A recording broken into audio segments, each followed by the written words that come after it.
L'exercice de la calligraphie, c'est beaucoup de choses en même temps.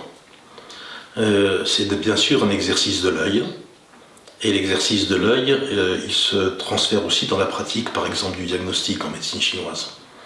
Être capable d'observer, finalement, on observe le teint du patient, on observe la langue, on observe sa forme corporelle, ses mouvements, son attitude, etc. Il faut exercer son œil. Et la peinture et la calligraphie sont avant tout un exercice de l'œil, avant d'être un exercice de la main ou du pinceau. D'autre part, à travers les gestes de la calligraphie comme de la peinture, on véhicule aussi les souffles à travers chaque micro-mouvement, et ces exercices ne sont pas fondamentalement très différents de ce qu'on applique par exemple dans la pratique de l'acupuncture.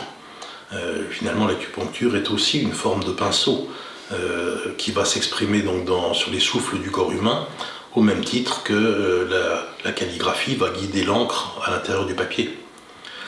Et donc on a de nombreuses analogies.